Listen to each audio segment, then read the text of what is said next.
Hello everyone, I am Uriah Heep, and this is the Author's Matrix, Great American Novel Series, presented to you in my own literary cafe. And of course, in this series, we're looking at a new novel called The Village Idiot by Dan Blanchfield. We're going on to chapter 8 now, getting into the book. As you recall, in chapter 7, our hero, Addison Way, at the university, perfects the purification of water. Now he's worried. Will the world accept it? Well, in chapter 8, he tries the ultimate test. He talks to his mom. We'll see what happens. Now, without further ado, on to chapter 8 of The Village Idiot. Chapter 8. Addison spent the remainder of his summer break holed up in the shed, building the necessary infrastructure to purify large quantities of water drawn from the many streams in the highlands. He worked tirelessly from dawn until well into the evening. Fortunately for him, his mother asked Neri a question about his activities, which removed from him the unpleasant obligation to give her repeated oblique answers that would invariably not satisfy her curiosity, of which there was little. As the fall semester came upon him, Addison's shed could now produce water in sufficient quantities to meet the immediate needs of his mother and himself. And that would mean they would never have to use the sewer water from the trench across the street from their house again. Addison was overjoyed. As Addison lay in his bed and night was well advanced towards the following day, he pondered what a rich life he could give his beloved mother now. Her health had declined for years, and the passing of her husband had merely advanced that decline to a point where Addison was worried for her life too. The sores she nursed on her face and hands had deepened and swollen over time. Her vomiting had increased in frequency and duration, both troubling signs. Everyone in the village of Crumbly suffered from the same maladies as Addison's mum. No one questioned the near-constant vomiting as everyone expelled the putrid refuse they ingested regularly. Addison had secretly been drinking his newly cleansed water for a few weeks, and his health improved, so people began to notice, including his mum. "Are you okay, son?" Adele asked one evening as the two of them sat beside the evening fire. Along with his furtive use of fresh, purified water for all his drinking needs, he had found reasons to avoid dining with his mum too regularly. He prepared meals secretly in his shed, with the water he cleansed periodically. He felt for the first time that he could taste food, given that it had not been contaminated with sewer water when cooked. It was almost like a miracle had taken place, and Addison was the magical force that made that miracle come to be. Addison looked up from the science book he was reading. "I am well, Mum." He wished to say more, but was cautious about exactly when and how he would reveal the results of his scientific research to her, that he had so diligently pursued these past 2 years. He was privately worried that his mum would not welcome his discoveries, and her health would continue to decline. This was a perilous position that the world had put Addison in. If he had discovered something so new, so magnificent in the world that would literally transform the human race, but the world rejected it, how would he survive knowing humanity would continue to be condemned to suffer a wretched, incomplete existence? He shuddered at the thought of it. How could he continue knowing that he had knowledge no one else had, if that knowledge was scorned and rejected by the very humanity he wished to serve? Adele was usually not too observant of those around her, but in this case, Addison's physical appearance changes in recent weeks had caught her attention. That observation motivated the question that Addison answered with as few words as possible and without making unnecessary eye contact, further rousing his mum's curiosity. His mum put down the knitting occupying her time and looked up directly at her son. She noticed a different hue to his face than was customary. Although Addison was healthier than the others in the family growing up, consuming raw sewage throughout his youth adversely affected his appearance and overall health. Adele noticed that her son's face was no longer gaunt and sallow like everyone else in the village. It had a pinkish colour to it that worried her. She noticed that his hair was fuller now, and she failed to see any areas on the top of his head where chunks of hair had fallen out of late. Are you well, Addison? Adele asked directly after summoning sufficient courage. She had already lost all her children and husband to failing health and was deathly afraid of losing her last remaining son. She had never observed someone whose appearance had changed so rapidly and in such a blatant manner as had Addison's these past weeks. Although Addison's body was not generally covered with oozing sores like everyone else, he did have some lesions on his skin since birth, and Adele noticed those were no longer visible. "I am quite well, Mum," Addison replied.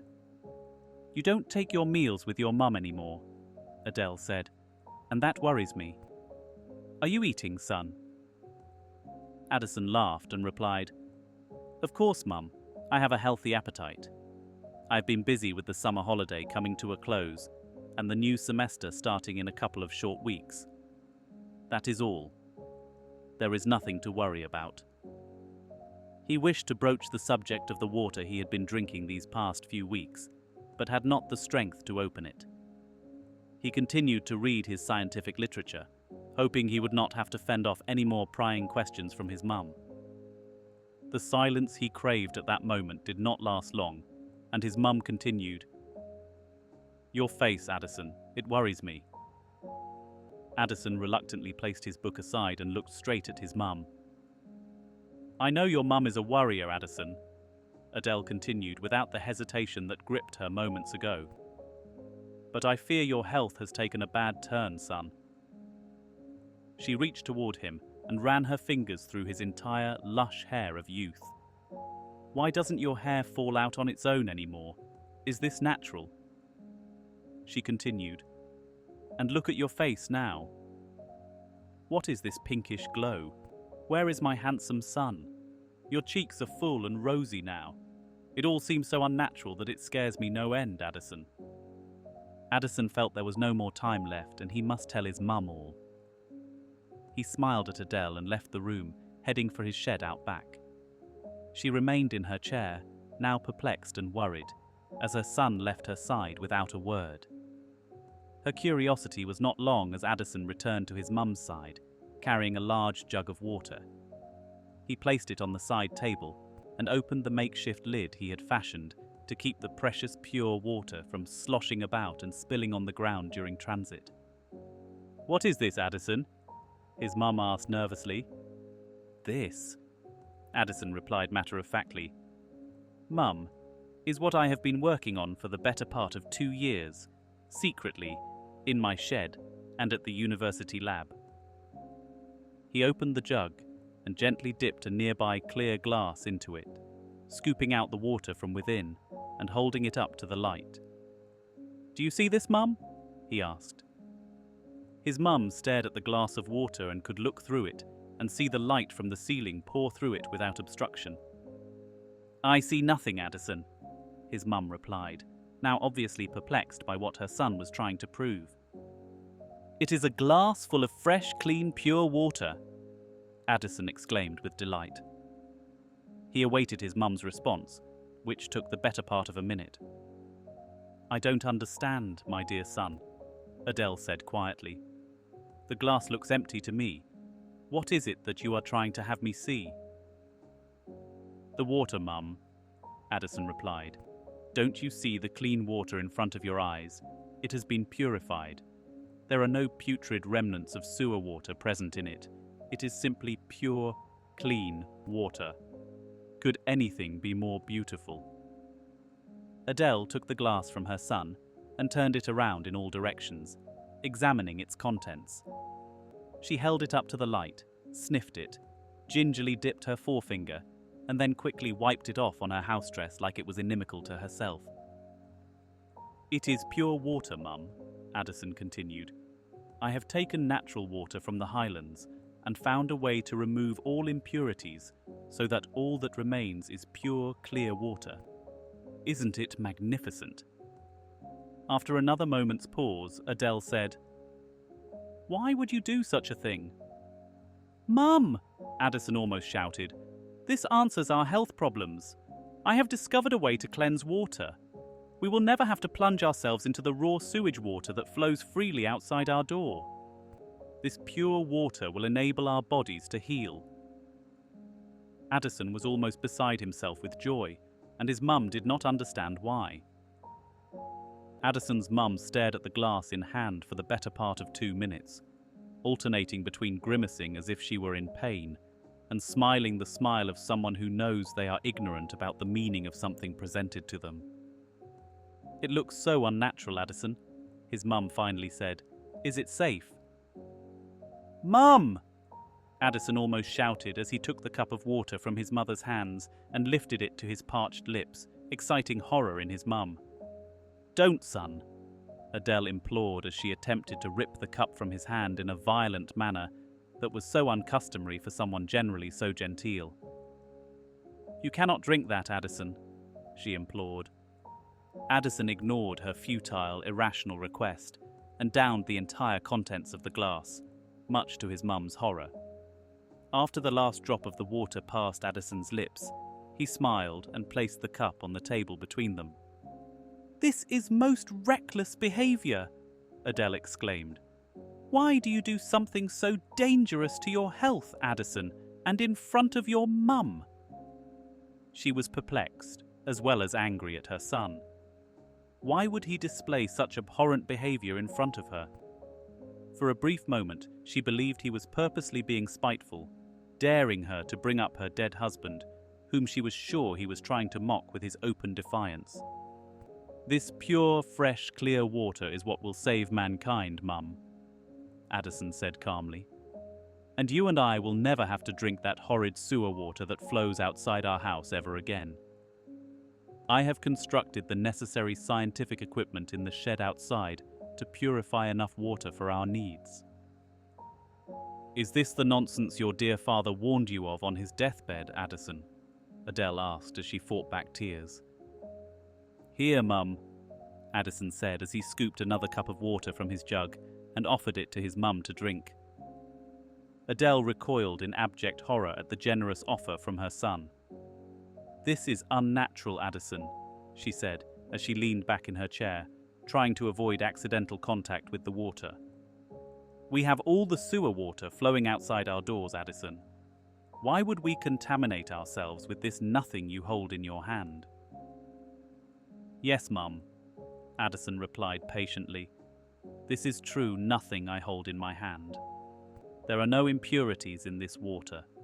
No fecal matter is present, no putrid stench, and no contaminants.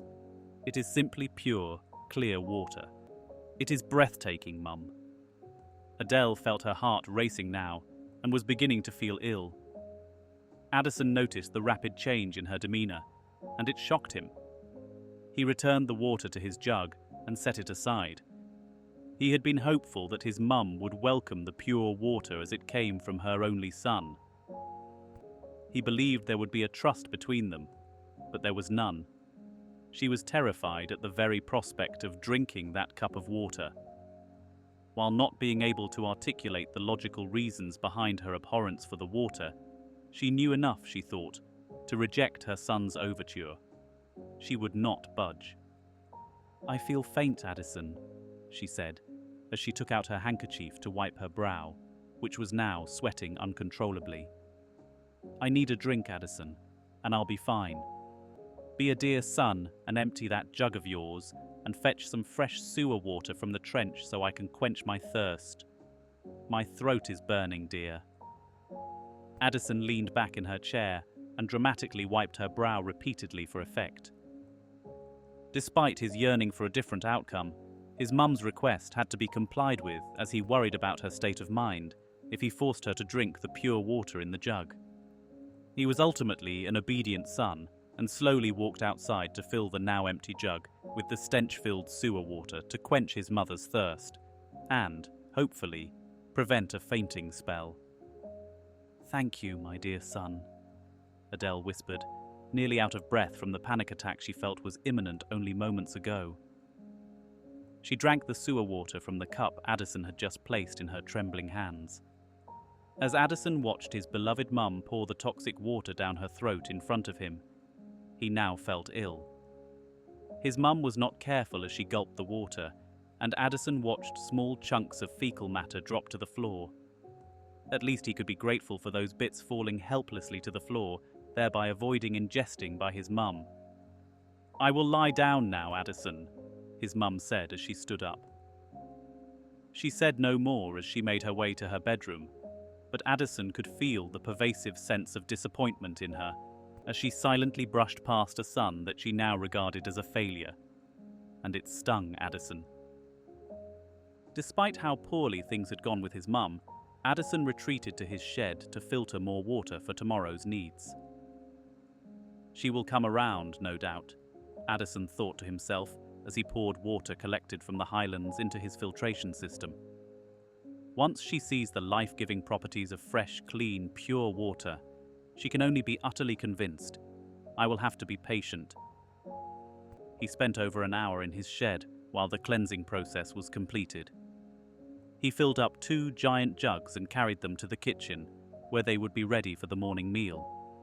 The following morning greeted the Way household with bright sunshine, which was unusual for this time of year, or any time of year, if one is honest.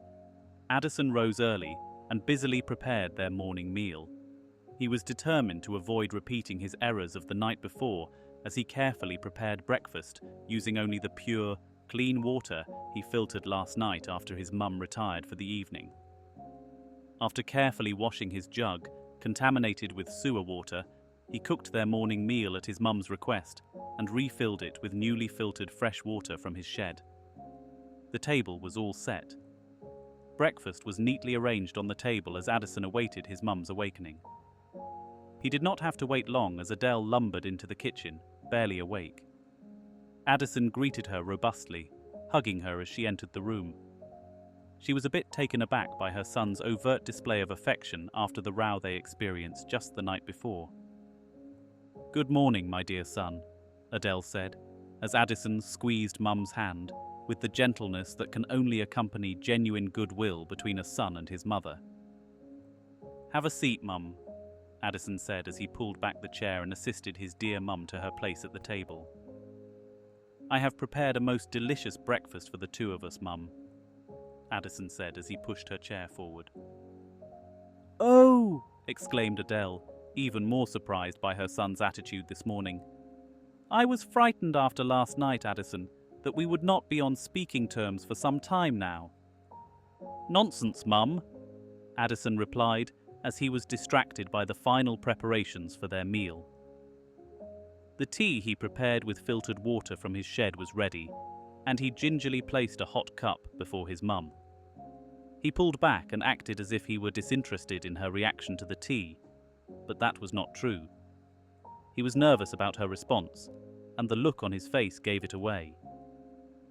As his mum reached for the tea, Addison attempted to distract her from noticing how clean the tea looked, free from fecal debris, as she lifted the cup to her lips.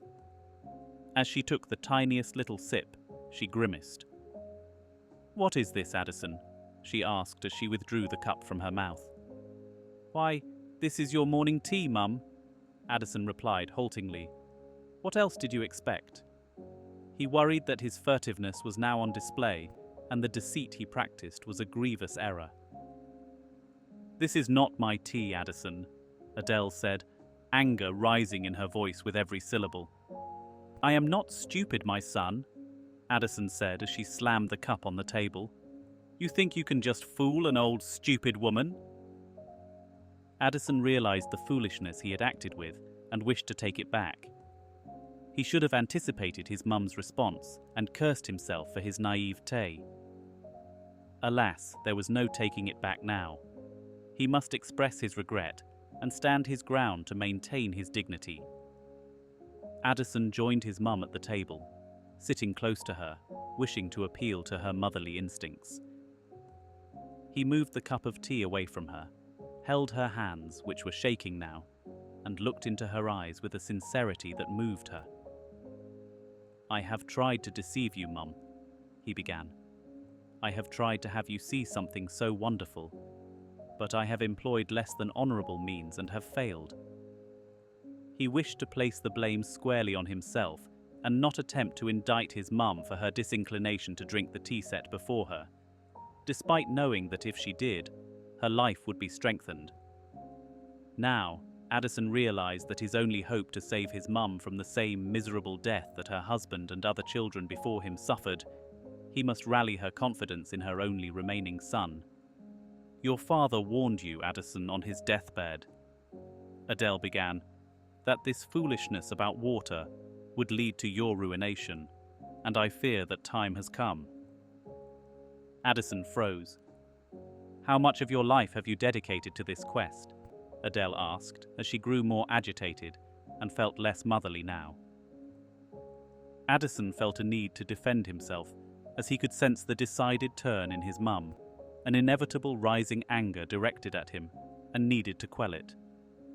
"I know all about your shed, as you call it," Adele said. "Your dear friend Jake told me and your late father all about it when he visited us that day. He told us you were using the university lab for your worthless experiments. How could you, Addison?" she screamed. "Why would you waste your time and risk your scholarship at the university on such utter nonsense?" Addison now joined his mother in rising anger. However, his anger was directed not at her, but at Jake Holtzapfel for betraying a confidence that was never given. Addison's anger was just, and it made him stronger. "Jake Holtzapfel is no friend of mine, Mum," he said calmly but with force. "He is a miserable individual that delights in other people's sufferings. It is not enough that you waste your life studying something so vexingly unimportant to anyone as water. But now you disparage your best friend in my house," Adele said with a touch of vitriol. "Jake's father is a significant person in the village of Crumbly, and you would be well advised to direct your attention to him and how he can help advance your career, rather than wasting your life holed up in your shed, playing with water like a little child. My career, Mum, is to salvage the human race and purge it from the disastrously perilous practice of depending on raw sewage water for its sustenance," Addison said as he stood up. He wished to end this conversation, fearing what he might say next to his dear mum, but Adele would not let go. "It is an embarrassment to the Way family, Addison. Don't you see that with your childish mind? You act as if this so-called water you have contaminated my teacup with and expected me to drink like it was some magic elixir or something. It is nothing.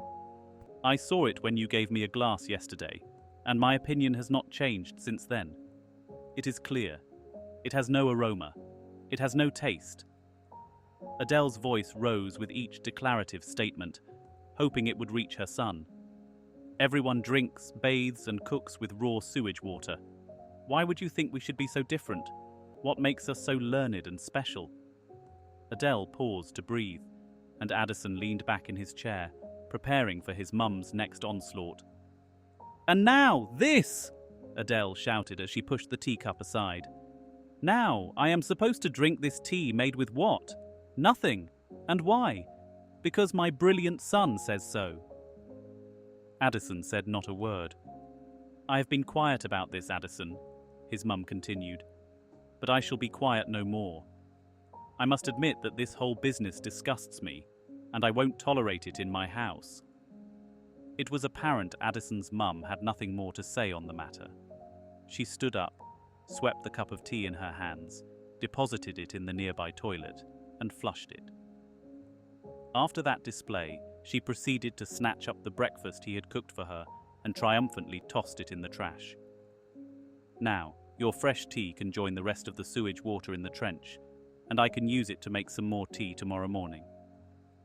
Addison had enough at this point and left the room quietly. It was almost like an owl leaving its perch.